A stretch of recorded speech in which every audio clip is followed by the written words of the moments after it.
On the bench today is the Joe Bonamassa 1955 Les Paul Standard in Copper Iridescent from Epiphone. Joe Bonamassa found his first 1955 Les Paul Standard in Copper Iridescent in Minnesota. He later discovered a second one in Yuma, Arizona, with the help of fellow guitar enthusiasts Jay and Trevor Boone. He was reported recently as saying he has found a third guitar in Minnesota again. The copper iridescent finish/color is a rare finish to find on Gibson guitars and is considered very collectible. The color was originally created for a display model in the 1955 NAMM show. Recently, Gibson Custom has produced a 1955 NAMM show commemorative edition Les Paul. This special run of guitar was limited to only 70 guitars in each of the 5 original custom colors, including copper iridescent. Epiphone collaborated with the Gibson Custom shop to accurately recreate the copper iridescent finish.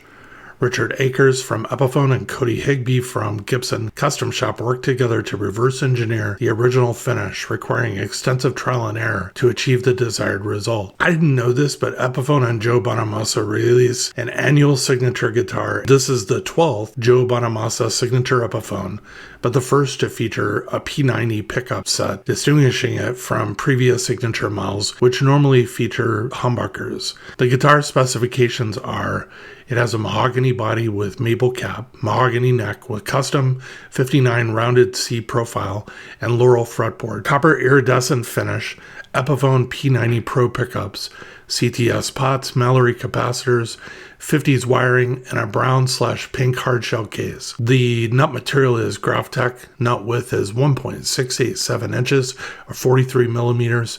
Fingerboard radius is 12 inches or 6 to 8.65 millimeters. Scale length is 24.75 inches. Number of frets, 22. Fingerboard inlay, perloid trapezoids. The neck joint is a long neck tenon. The long neck tenon is where the wood of the neck that extends into the guitar body is longer. The use of long neck tenons in Gibson guitars is mostly associated with 1950s vintage guitars. It has also been used sporadically throughout the years by Gibson on different models. Here are some of the player beliefs regarding a long neck tenon. Many guitar players believe that a long neck tenon contributes to increased sustain, basically how long a note rings out. The idea is that a larger contact area between the neck and body allows for better transfer of vibrations. A longer tenon can also provide a more stable and structurally sound neck joint. It is also believed that the increased contact of a long tenon with the body contributes to better tone. My overall observations: I found no imperfections while examining the neck and frets. This includes sharp fret edges and fret rocking. The nut height is set to proper height. Intonation and string height were also set properly from the factory. I did not buy this guitar because it is a Joe Bonamassa signature guitar. I purchased it because it is a great value for an Epiphone Les Paul. I mean, the specs on this guitar, including the components used to build it and a hardshell case, are just crazy for an Epiphone at this price point of $849 new. Most of the Epiphone signature models with the same type of specs start at around $1299. I prefer the $849 price point. Looks-wise, I just love the combination of the copper iridescent finish with the white soap bar P90 pickups. I think that it's just gorgeous. To me, there are 2 primary categories of guitars: a modding platform or a player. This guitar has nothing that I would mod or upgrade. It's most definitely a player. The Epiphone P90 Pro pickups were designed with new bobbins manufactured to historically correct dimensions, Electrosola magnetic wire, sandcast Alnico 5 magnets, and pull shoes manufactured using correct alloys to original vintage Gibson dimensions. The pickups are great, and there is no upgrade to be had here. Measuring for DC resistance, the bridge pickup measures 7.65 k ohms.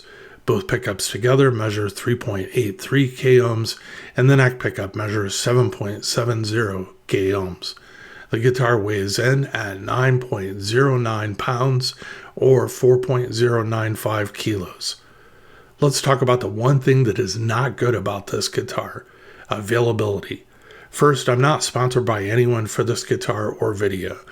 I purchased my own guitar. That being said, it is not very often you hear me say, you should buy one of these guitars if you get a chance, but you should buy one of these guitars if you get a chance.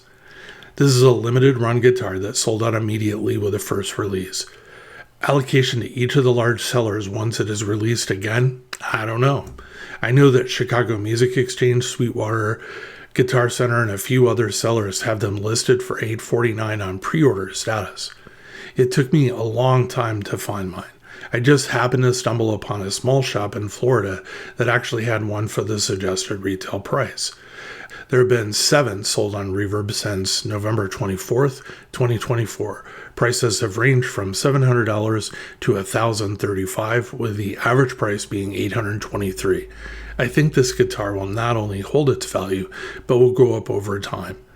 Epiphone should make and sell more guitars like this one.